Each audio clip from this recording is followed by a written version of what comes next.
In today's video, I'm going to teach you how to create a table in Snowflake.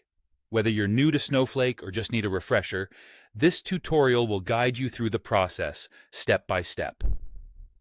First things first, you'll want to open Snowsite.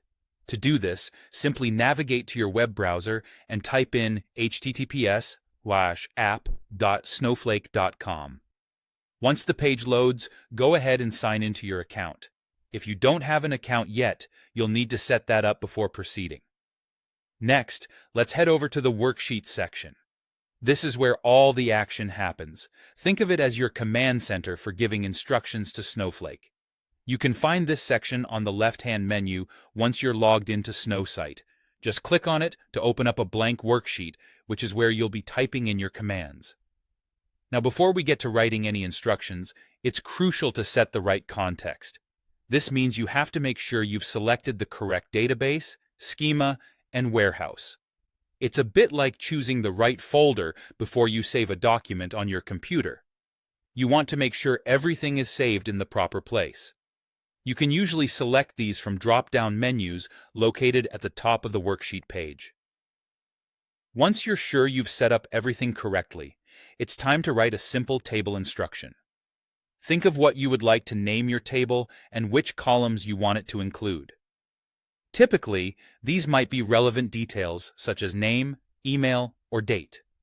For each column, you'll need to specify the type of data it will hold, like if it's text, numbers, or another format.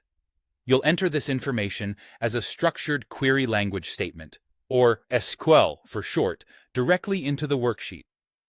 After crafting your table structure in the worksheet, it's time to run the instruction.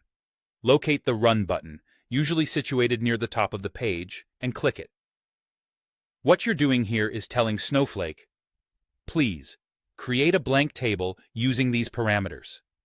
This step puts everything you've written into action.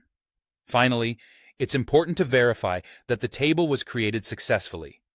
To do this, navigate to the Data tab within Snowsite.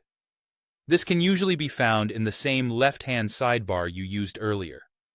Find your specific database and schema. You should see your newly created table listed there. Double-check to make sure everything looks the way you intended. And there you have it. You've successfully created a table in Snowflake. By following these steps, you've added a valuable tool to your Snowflake skill set. Thanks for watching, and feel free to reach out with any questions or comments you might have.